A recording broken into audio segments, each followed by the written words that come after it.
Ladies and gentlemen, it is pro wrestling's giant personality, the height of independent wrestling, Mr. Larger Than Life, big time Ethan Higher, and you're watching the Final Count podcast.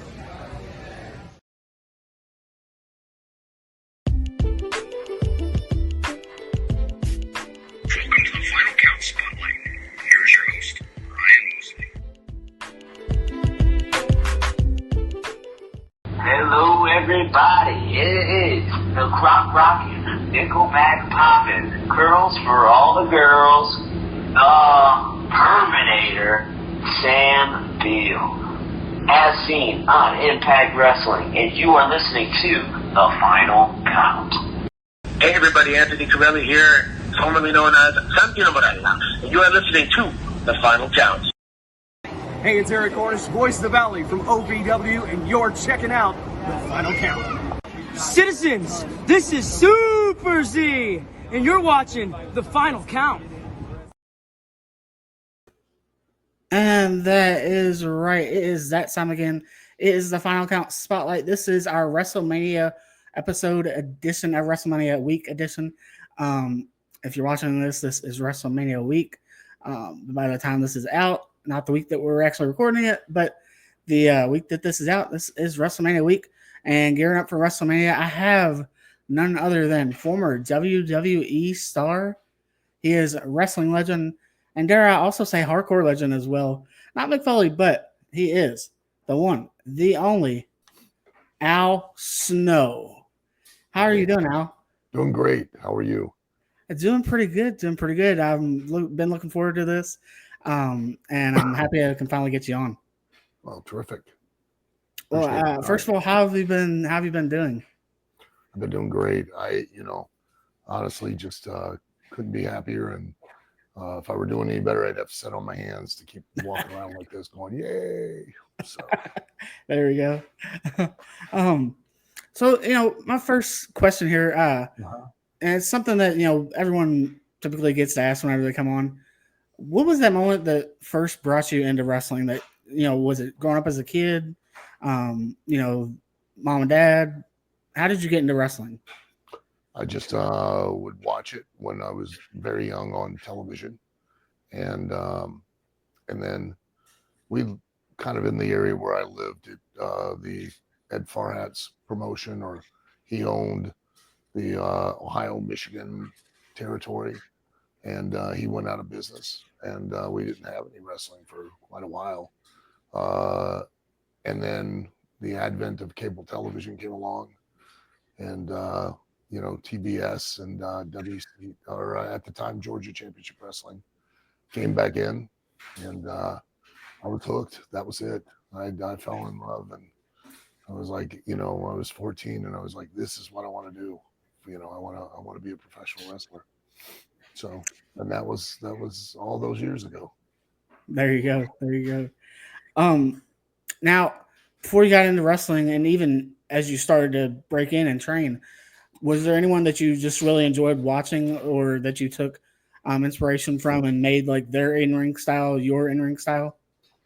There's no one in particular that I took and like emulated my style after per se, but there were lots of people that I idolized and really enjoyed watching, and for different reasons.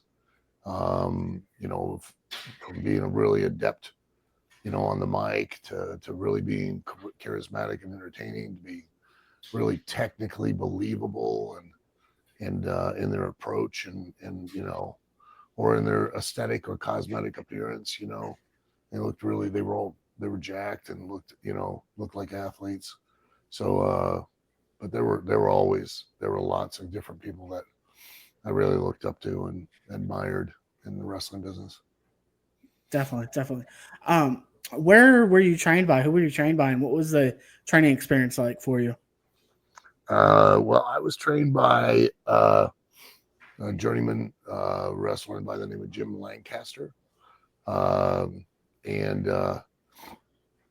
at the time that I was trained, there was not a proliferation of schools like there are now. Most of the time, if you got trained, it was because a promoter himself had the ring and had access to it and had an interest in, bringing on additional people into the roster and, or into the territory. And it was very, very, very, very difficult to find somebody who was willing to train you, because basically it was kind of like a apprenticeship back then, and you were whomever would train you was held accountable for and held responsible for anything and everything you did in the business. So if you came in and you upset somebody, or you did something wrong, or you, God forbid, did something that ruined or hurt business in a particular town or area, well, that came back on the guy who brought you in, that trained you. They were held responsible. So it was very, very difficult to find somebody that would be willing to take those chances and be willing to teach you. And I just happened to find the first conversation I had with Jim, he just flat out told me no, and recommended that I go to Al Costello. At the time was a really notable wrestler and hooker, not a prostitute, but a style of wrestling, and was opening up a school in Michigan. Tried to motivate me to go there, and then in the meantime, I got a hold of Gene Anderson in Charlotte. Long story, and had a tryout there. Spoke to Jim after I got back, and he was just starting to run his own shows, starting to operate. At that time, they were called, he was running it as an outlaw, which meant he had no affiliation to any one group or organization promotionally, and kind of like the precursor of independence, I guess you could say. And he was promised a really popular wrestler in the Midwest at that time, which was Dick the Bruiser's son-in-law, which was Spike Huber. And at the last minute, Dick had pulled Spike and had sent him out to St. Louis to Mochnick, who had made a request for him. That upset Jim, and so he wanted to have a group of guys that he could control, that he knew that were his guys, and he didn't have to worry about getting them getting pulled off at the last minute. And so that was what changed his mind, and he trained myself and 3 other guys at the time, and to get into the business. So definitely. Let's talk about a little bit about Smoky Mountain Wrestling. I've had George South on as a former guest. He's on the show, and he shared with me a story that on your first night in Smoky Mountain Wrestling, that you all wrestled 3 times in one night. 2 actually. 2. Yeah, we because I had not done much TV as far as in that position. Prior to that, I'd done TV years prior, and lots of TV where I come in as a job guy, and the term job guy is, where if you made your money on the towns, then if you were in the territory, well, whether you won or lost on TV, you didn't get paid to wrestle on TV. That was your chance to advertise yourself and promote yourself. And so you didn't get paid for that. You made your money, out on the towns, because you'd been on TV, people would recognize your name on a poster. And so you were some kind of a factor as to how many people showed up at the building. So as a job guy, you got paid for that day because you weren't going to get booked on the towns on a regular basis. You weren't going to make any money out there. So you got paid for the day, basically. Hence, you came in to perform a job, not an opportunity, and you got paid for that job. Hence the term job guy. So and everyone back then is pretty much, they're always an exception to the rule, but 99% of every talent that you've ever heard of started out as a job guy, going in and just working the TVs and trying to get their foot in the door and trying to get booked on on the house shows, the live events, as best they could. So it had been a long time since I had done any of that, and then certainly not in a position where I was in coming into Smoky Mountain, where I was going to be built into an attraction, into a draw.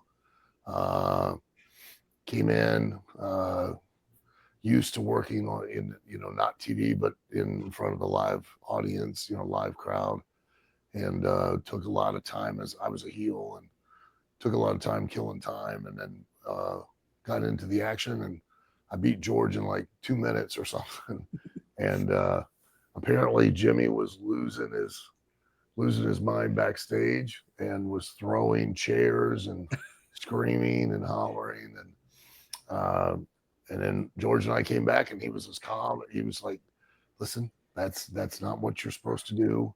I need you to go out there, and I need you to do it again. Okay, I need you to go out there, and I need you to wrestle, and I need you to beat him." And so I went out and I said, "Okay." And I went out and I probably beat him in about 30 seconds. And Jimmy's flipping out, and he's in Jim Ross's ear, who was commentating at the time, and had me come over and cut a promo with Jim Ross and to fill up the time, because I clearly wasn't getting the idea of what he was wanting me to do. So wow, that's great. I loved it, hearing it from George, and then I had to ask you. I couldn't pass that up.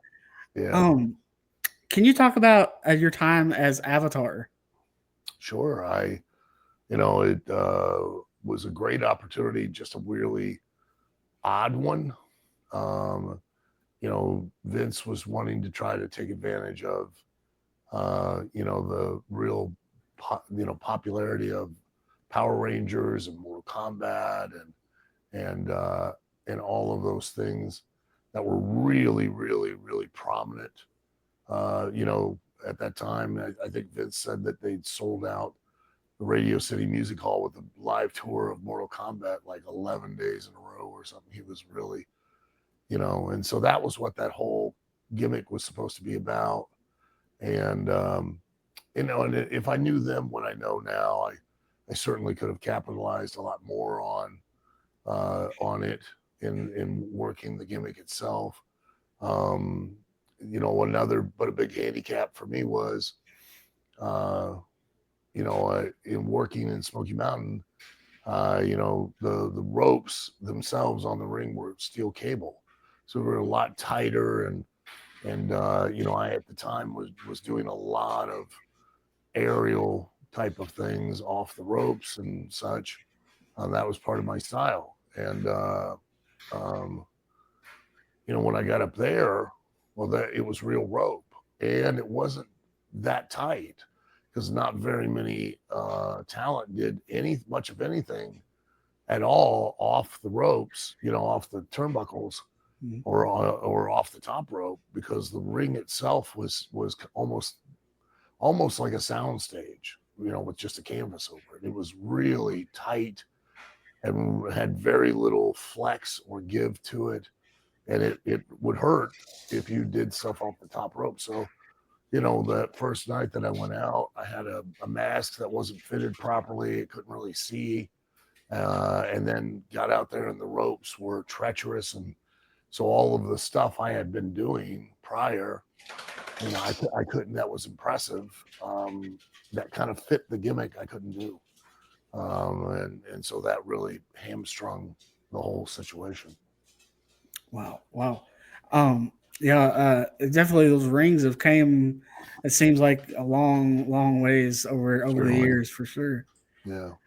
Can you talk about what it was like getting over with Head to the point where fans would even bring the mannequin heads to shows, and how that got over? Yeah, I mean, it was a great time in my career.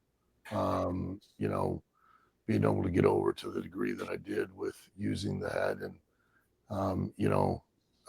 it was a good lesson, because every time where I've really had real success was when I had a definable and describable that would be the most important word, describable personality or persona that you could, as a fan, you could go and tell your buddies, hey, you got to watch the show. There's this guy and he's A, B, C, D, E.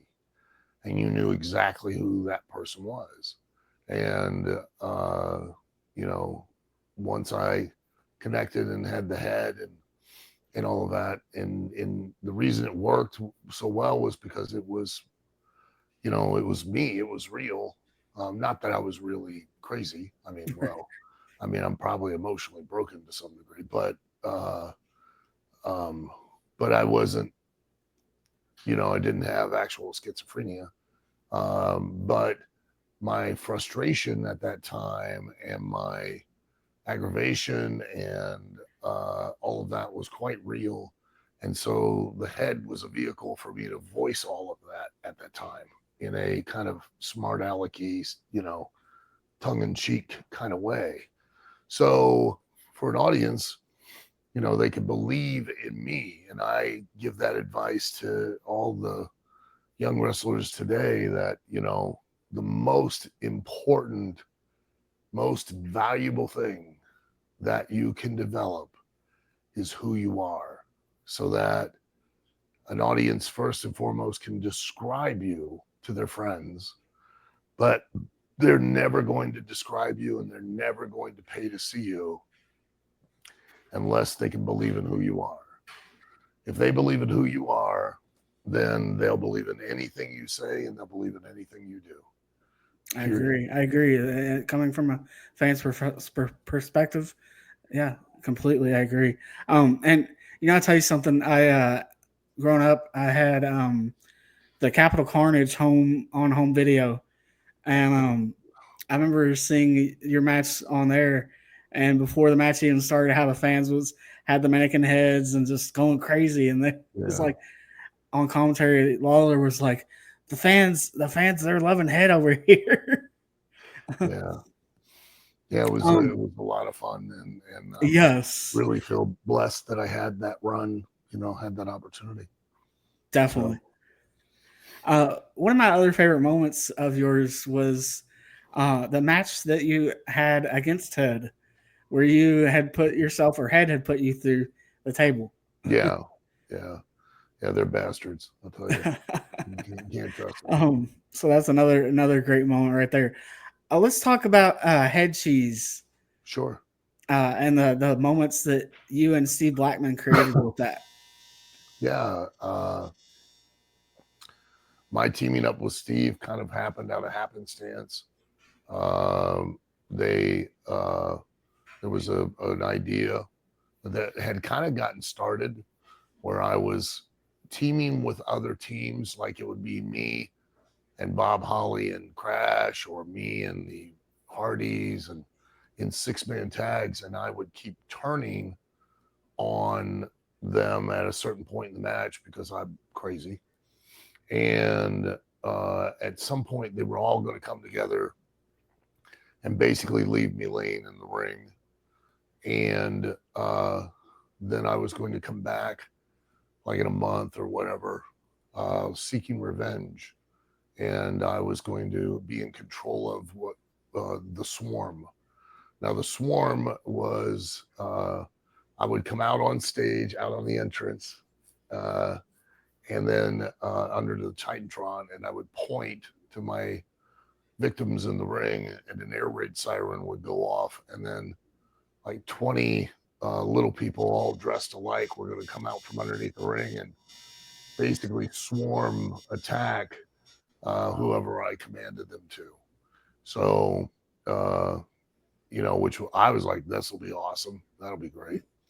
And Vince didn't care for it, and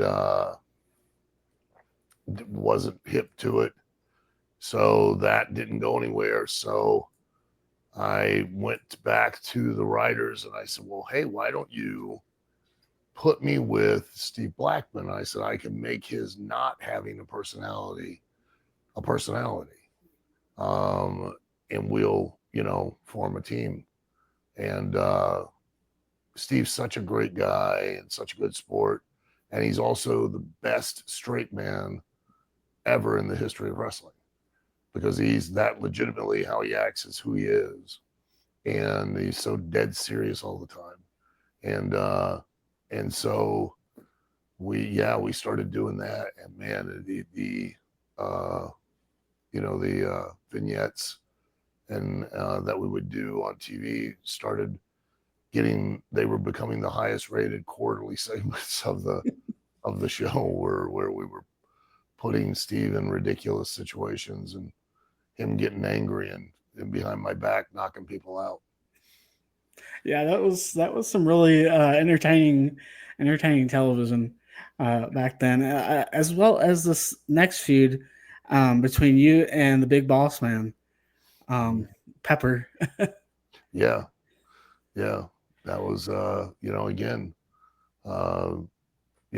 I very grateful to get to do that stuff and to get to work with a guy like Ray Traylor. He was so talented and so good, and what a great guy too, great person, and really enjoyed my time with him, and getting to do that whole story, that whole angle was a blast. The Definitely. payoff was less than be desired, but that was where the company kind of dropped the ball. They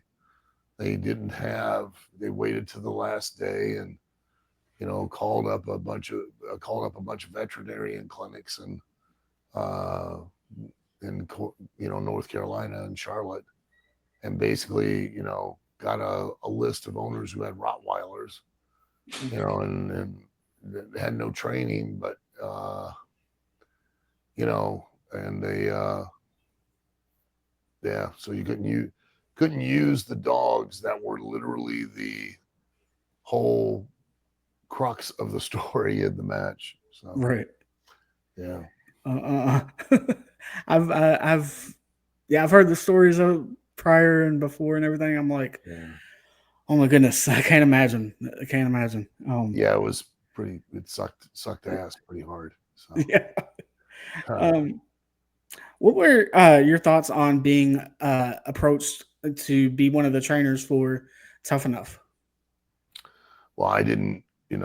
Nobody knew at that time, because quite honestly, reality TV really, it was only just barely getting started.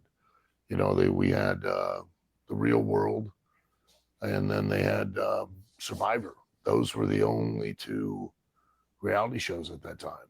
And Tough Enough was a trailblazer in the fact that it was the first that was going to combine those two elements together.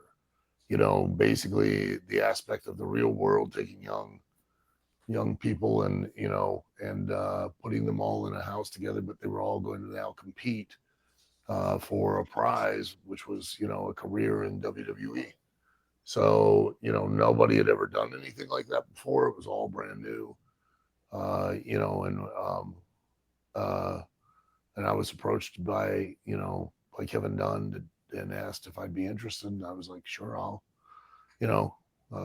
give it a chance, give it a try. I'm not sure exactly what it is, but we'll do it and see what we can do.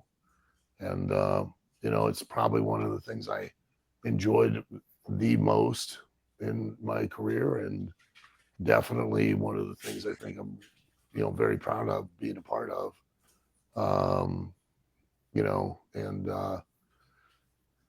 Through that, even prior to that, I had my own training and came head of the developmental program for WWE.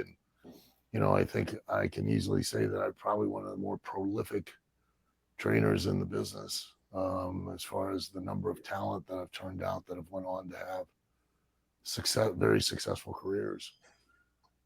So definitely. Up to and including Cody, who's present day world champion now. I when he came in, I had to teach him from the ground up. I had to train him from the very ground up to from the basics on, and he's done an amazing job. Yeah, it's amazing. I was blessed enough to be around and be in the crowd during those the WWE developmental days, from October of 2004, I believe it was, up to 2008, and even beyond 2008. But 2008, March 2008 specifically, when the developmental deal ran out with OVW, and get to see Cody Rhodes, start as when they was using Cody Reynolds and using his last name Reynolds, and just to see how far he's come from that point. I think of people like Elijah Burke as well. I remember my first time seeing you in OVW. I know you had been in OVW before this point, but the first time you came, I believe it was as a trainer in 2004-ish, I believe it was, when Elijah had won the OVW heavyweight title. And I remember seeing you that night and, thinking, oh, this is going to be awesome. Al Snow being here, to help these guys and train these guys. Can only make the developmental system even that much better, with the wealth of knowledge that you offer. So it was, really an enjoyable time. We all worked very, very hard during that period of time. We were basically about work training and operating live events like almost 7 days a week. We were in that arena and around the area, around the whole state, doing shows on a very, very on a regular basis. We did 134 live events that last year when they canceled the developmental contract. So, oh wow, so everybody had tremendous opportunities to get experience in front of a live audience on a regular basis, and really developed into an attraction and a true talent for the business. Definitely. Going back to a little bit of Tough Enough, is there any stories of Tough Enough out of one of the seasons that might stand out to you that you can share? I mean, there's lots of stories. I mean, basically, we were filmed, for months at a time, 24 hours a day, 7 days a week, and that in and of itself is a really can be a really stressful aspect of it. It's a completely different environment, and to that end, we had the third season, I think, I forget which season it was. We had a season where we had brought a larger number of kids to like it was the finals of the tryouts, and they would be there for like a week or so, and then we would cut from that down to the actual contestants, and I remember there was one contestant had a little bit of trouble with the stress from it, and had a little bit of a mental break while we were filming, and had an episode, and they had to take them and take them to the hospital and put them under observation for a couple of days, and so yeah, it could between the physical stress but the mental and emotional stress, it can be a tough challenge for people sometimes.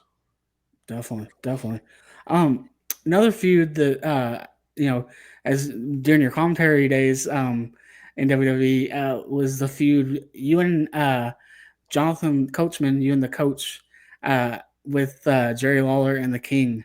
Yeah. Talk about that feud. Yeah, it was it came up out of just like it normally does, just an opportunity out of nowhere, to get a chance to do something like do some business with JR and Jerry, and they kind of put me in there to kind of take the bumps and wrestle for Coach, and kind of shore up any inexperience he might have. And I had a experience of live on Raw with Vince in your ear on the headset, and him screaming and cursing me out. And that was the longest 2 hours of my life. I was Oh like, man, I do not want to ever do this again. Right. Good Lord. I'll tell you what though, the coach he could really get that heat and make you hate him. I mean, He was so talented, and Coach is so, both he and Michael Cole really are, both of them are extremely underrated. Coach, especially for not only his talent, as a commentator and, both play by play and color, but also as a character on the show. mhm. He was, he had no background. He had no, actual, professional training, and he could get right in there and do what he needed to do. He was really, really good. Yes, definitely. As far as OVW goes, the summer of 2006, the feud for that year, and I believe you know where I'm going with this, Al Snow versus Simon Dean. I feel like that was the feud for OVW 2006. Yeah, and that was not a feud that, when I'm doing things backstage, like at that time and even now, I really don't like to get involved in front of the camera because, it takes my focus away from everyone else. And then I have to put it on myself. Right. And, and I'm always trying to be there and to support and to direct and to, fill in the blanks for everyone else. And when I'm now in front of the camera, I've got to now, take a lot of that away from everyone else and put it to me. So I'd rather not do that, but I always end up getting talked into it by other people. And then inevitably everybody's like, well, of course, you made the show about yourself because you're booking it, and it's like, no, I don't want to do that. I try to avoid it. And then there are other people who think they know stuff that they don't really know, and they talk me into it. And I'm like, all right, I'll do this one time. And, like the whole angle with Simon Dean, which was a blast. I loved, working with him, and he's a great guy. And it was a great, had a lot of fun. But, if you're a person on the outside of things, you watching that, you're like, well, look, there goes Al making himself the star of the show. It's like, no, I wasn't doing that. Danny Davis basically talked me into doing it, and then just like, when the Netflix crew were here for wrestlers, I had no interest or desire to get in the ring, and, I was pushed and pursued and cajoled and then convinced to do it. And I finally did, but it was not something that I was looking to do. Yeah, I remember, going back and watching the Netflix series, and you didn't want to do it, and you could tell that came across, and he was like, I don't want to, and then like he was like, okay, fine, I'll do it. Yeah, because it just finally I was like, you know what, if it'll shut you up, I'll just do it. Right. Because again, if you have any kind of authority or responsibility behind the camera, when you put yourself in, you start putting yourself in a spotlight in front of the camera, well, now one of the two of us is going to suffer. Either your responsibilities behind the camera are going to falter because you've got to take away that attention and really focus on what you're doing, or what you're doing in front of the camera is going to falter because you're not going to give 100% because you're going to be too worried and busy about everything that happens behind the scenes, So it's just human nature that, of course,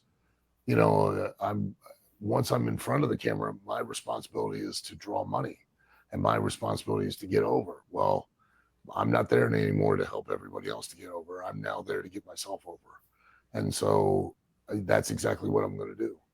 Well, then now what I could have done and could have been for everybody else now is not going to be, I'm not going to give 100% in that because I can't split, the focus that much. Definitely. I was talking to a good friend of yours as well, Chad Miller, and he said Great guy. that I should ask you about your experience eating a 96-ounce steak. Oh God. Oh my God. I don't know how he talked me into that. Jeez.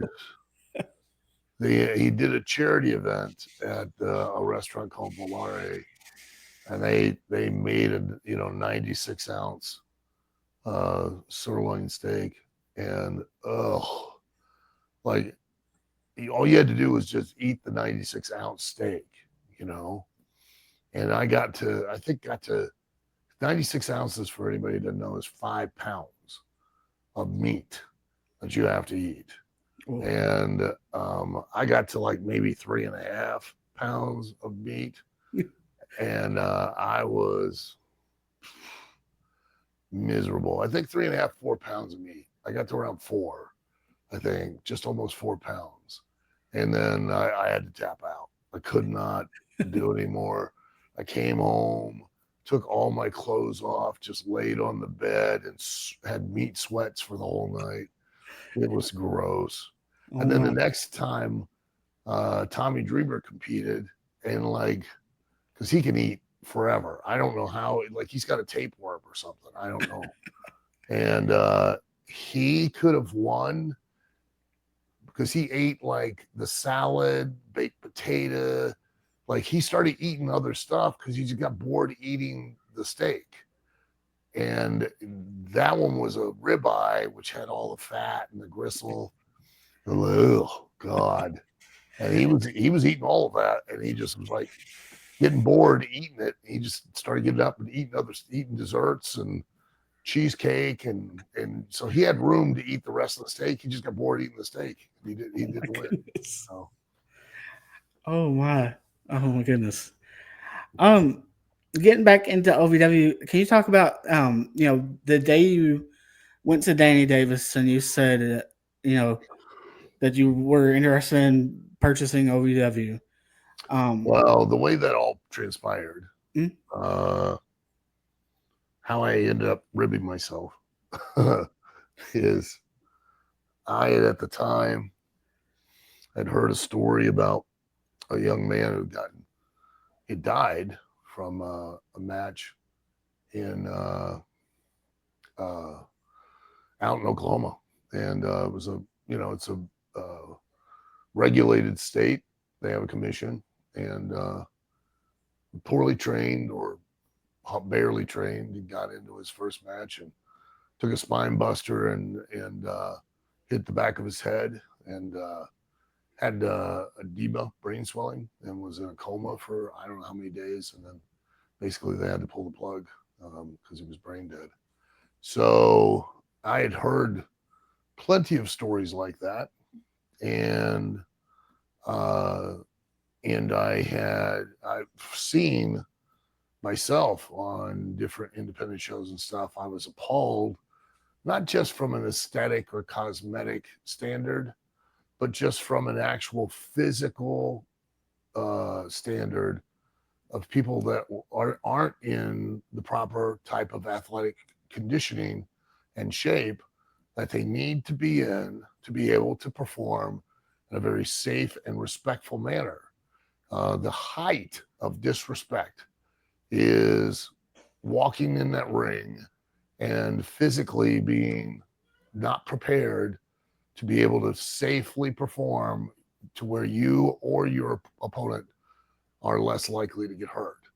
The reason I say that is because no ifs, ands, or buts, every time one of these people step in the ring, there is a percentage of a chance that they can suffer a life-altering or life-ending injury.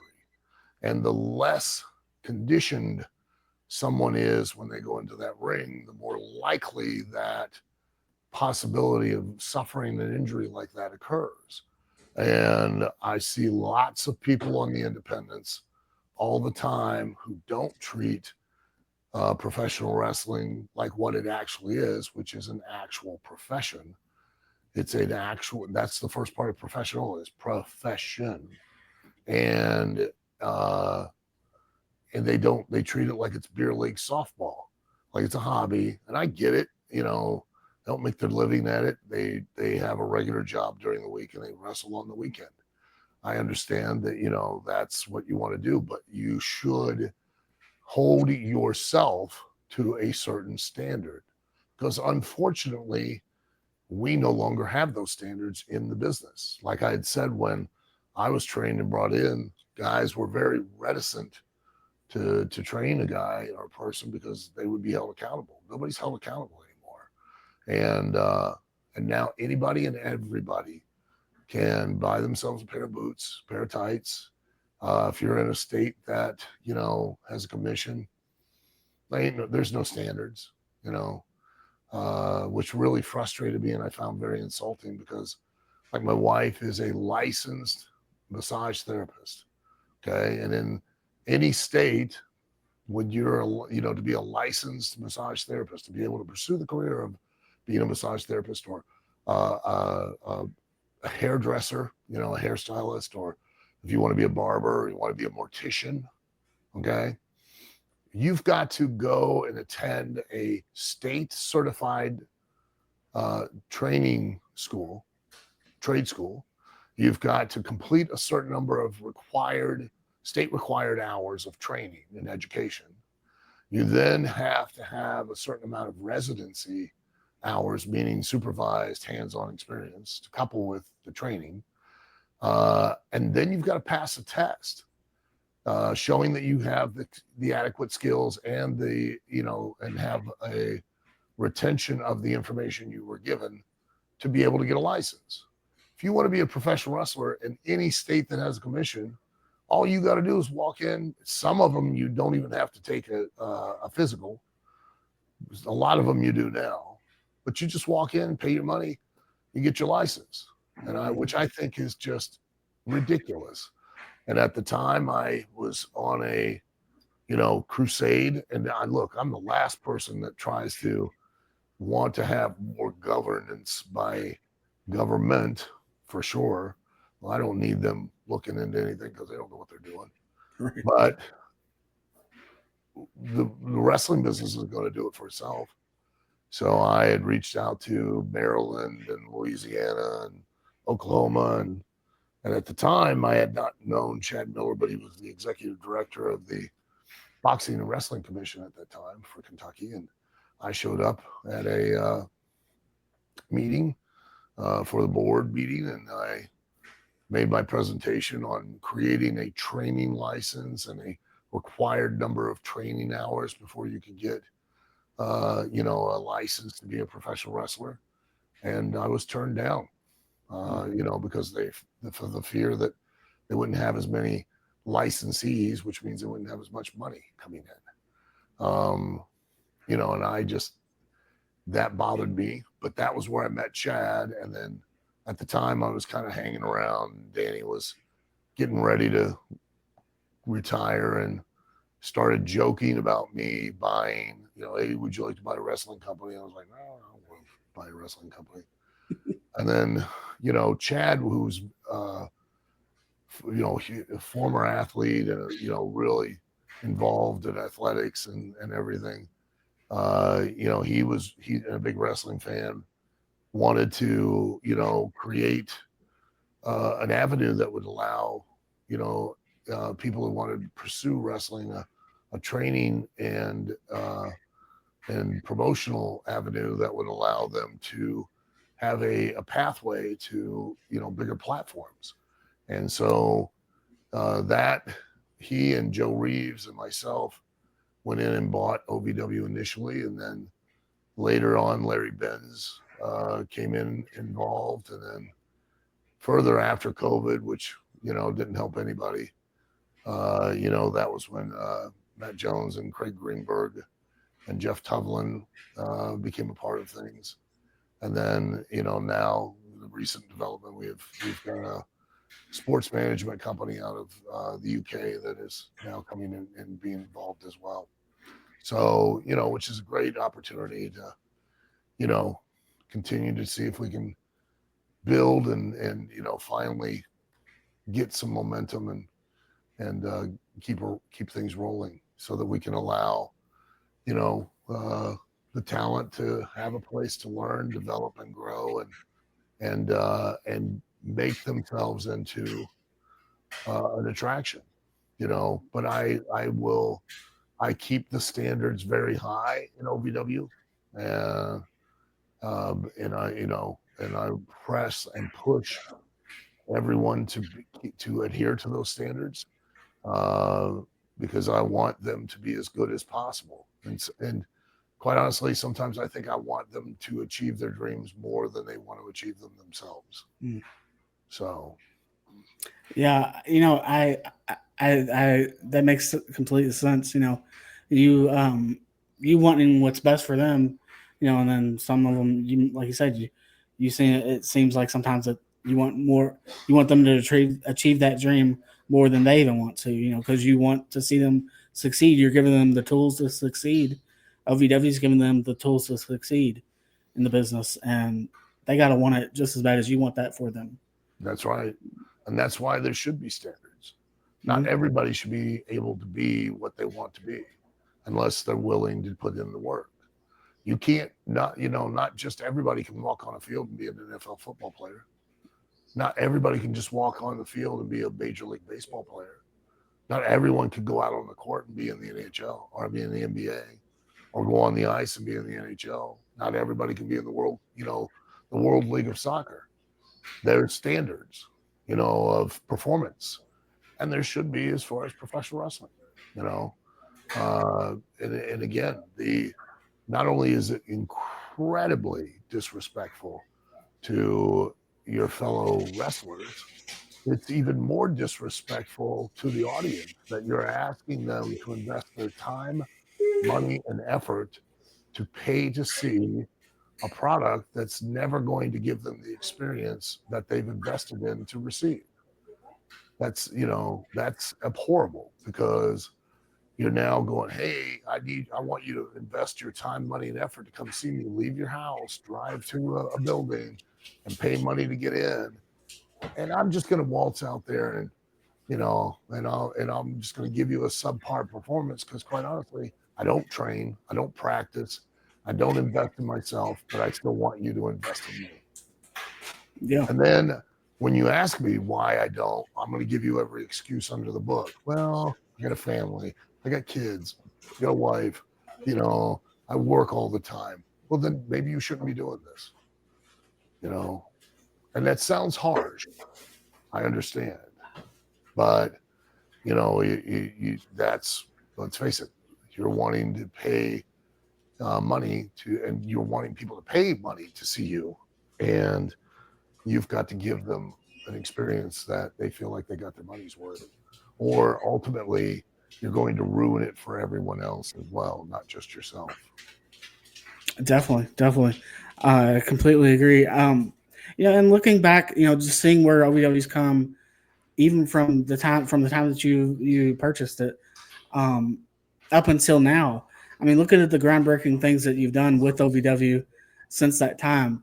The Netflix series, the time with the first ever combine in professional wrestling history.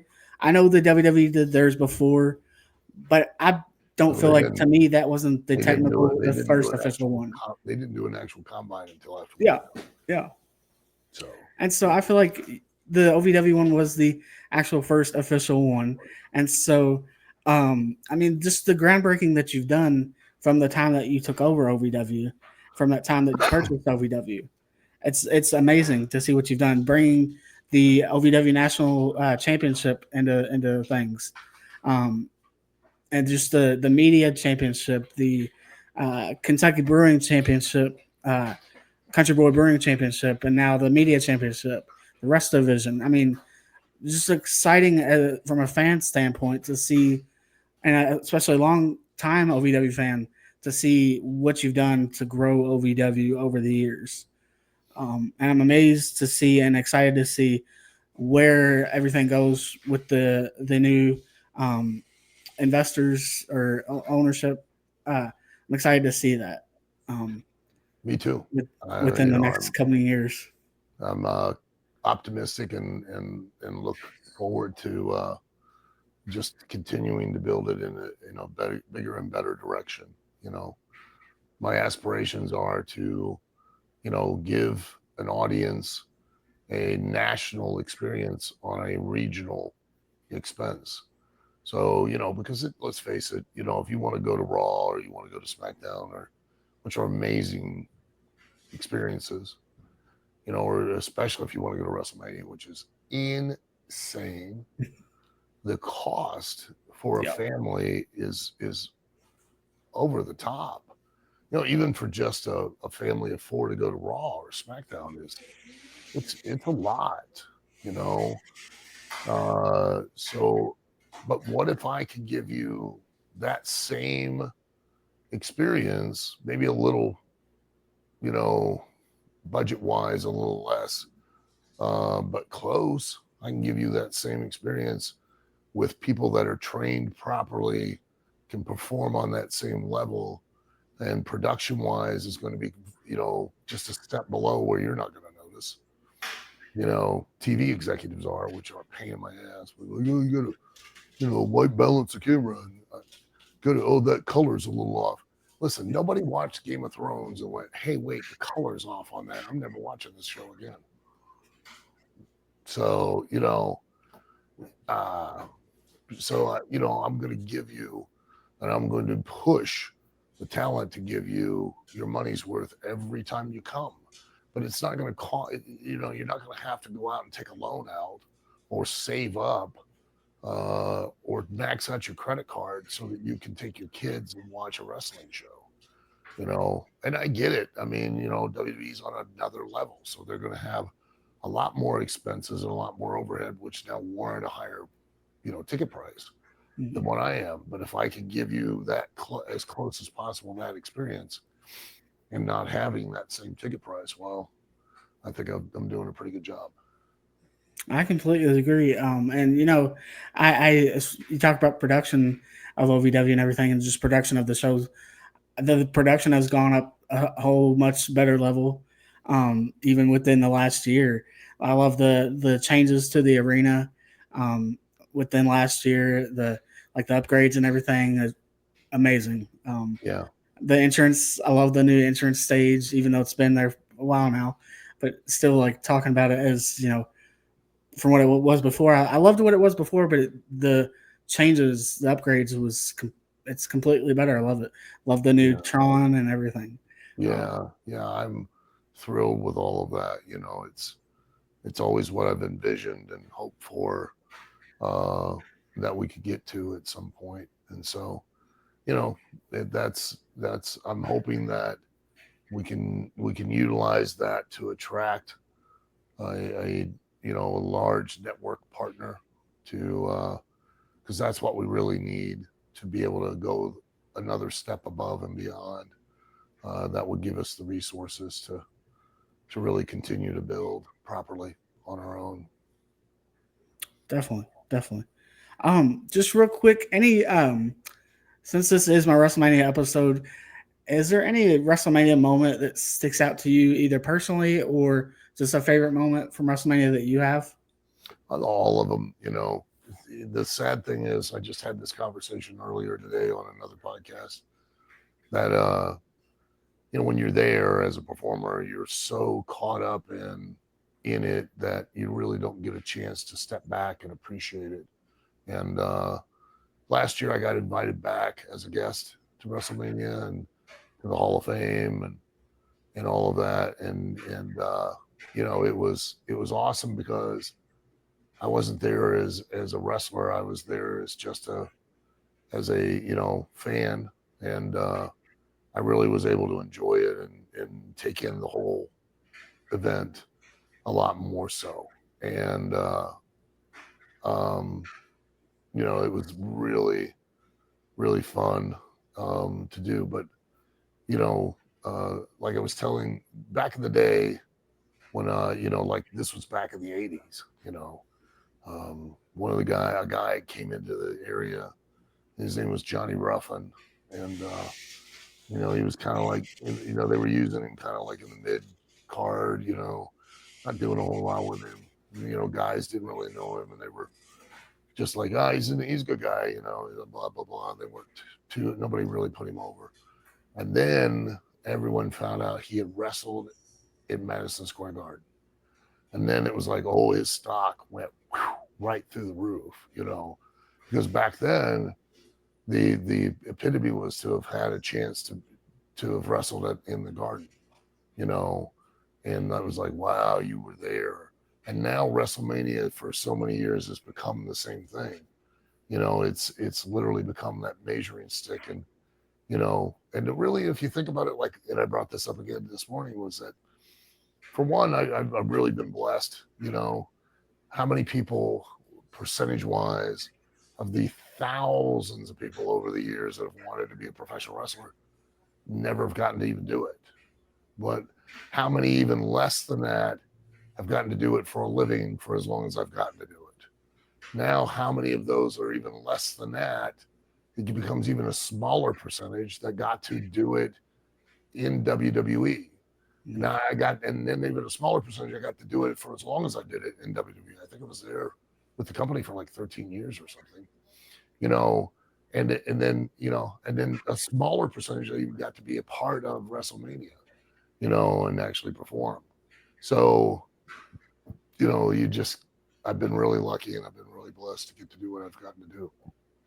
Definitely. Very So it grateful. is such a blessing, for sure. And looking past WrestleMania, is there any shows, upcoming shows you would like to promote? I know I have a few flyers here as Yeah. far as OVW wise, and then Well, April Squared Circle 25th, Electric. we're in Pikeville, Kentucky at the Appalachian Wireless Arena. Got a big Yes. show coming up down there. But that same night, we'll have a, you know, run for the ropes as part of the Kentucky Derby Festival that we have every year. I've been, one of the organizers reached out to me this morning that still, the Kentucky Derby Festival is still going to be going on. And right now we have plans to, like we did last year, have a live television special from the riverfront the following Thursday. We still have plans to do that again this year as well. So so we're, you know, looking right now to you know, make it a you know, and we're thrilled to again be a part of the Kentucky Derby Festival, and a part of, you know, really helps us to continue to, you know, be a part of Louisville and the surrounding community. And you know, those are going to be big events. You know, every Thursday night, Shepherdsville Road, 4400 Shepherdsville Road, you know, at the Hot Point Davis Arena. We do live television every Thursday night. Outside of WWE and AEW, we're the only other company that does live weekly television. So come out and be a part of that experience, and, you know, be on the air and get to be seen literally around the world. You know, we're you know, on Triller Live, which goes all over the world. We're on YouTube, we're on Facebook Live, but we're also not, you know, we're on like 8 or 9 different national networks that all combined give us a reach of about 100 million homes from Canada all the way across the United States down to Puerto Rico, the Bahamas, Virgin Islands, and Guam. So, you know, they're all broadcast, cable, and streaming television networks that we're on. So come out and be a part of, and, you know, that experience. You know, you've got it right here in your backyard in your hometown. Definitely. And you'll possibly see the next Cody Rhodes or the next John Cena or the next CM Punk, you know. Yes, exactly. And then I know you also are going to be yourself, the newest Rockers, yourself, Al Snow, and Cal Hero are taking on the Headbangers at Squared Circle Expo. Yeah, April 26th in Indianapolis, Indiana. Myself and Cal Hero will be taking on the Headbangers. That should be a lot of fun. And they will trot my old ass out there one more time. And I'll do the dance again. That should be a fun match, and definitely be sure to fans, if you're in that area, Kentuckyana area, Indianapolis area, get on down to Indianapolis and check out Squared Expo. Yep, Squared Circle Expo. Squared Circle Expo. And then we have OVW presents Shamrock Slam. That is in May on May 16th, Friday, May Yep. 16th. Yes, So we don't do. forget to check out these great shows as well. Yep. And right now, Mr. Al Snow, I'd love to, first of all, just ask you, where can fans find you on social media? Pretty easy. You can find me at the real Al Snow, because I came up with that handle before there were all the little check marks and everything. And there were some people that faked beat me. And listen, if you're going to fake beat me, I'm going to just message you and go, look, can you aim the bar higher? I mean, really.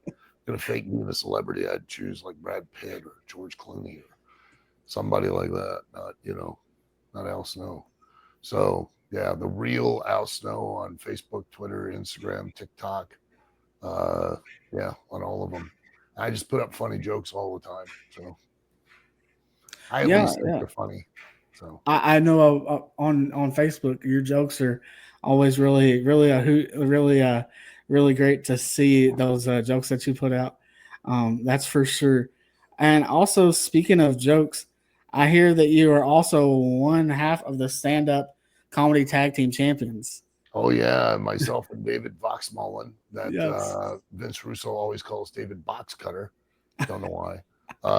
We're doing a return engagement down at the River City Wrestling Con in St. Augustine, Florida, June 6th and 7th.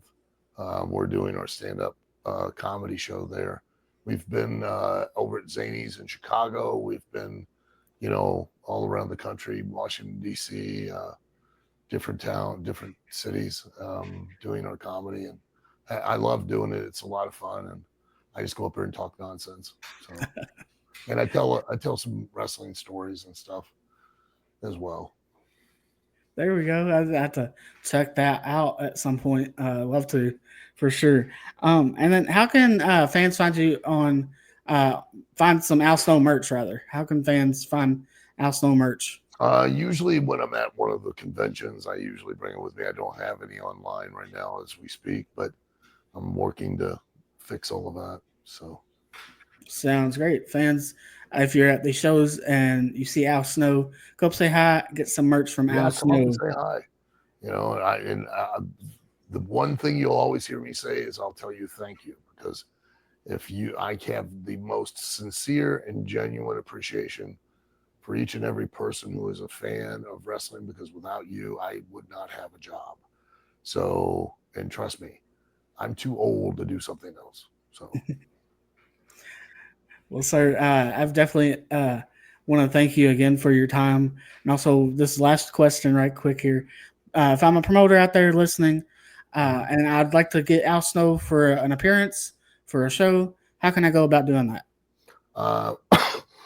Well, you can message me on the multiple direct messaging platforms on, social media. That's for sure.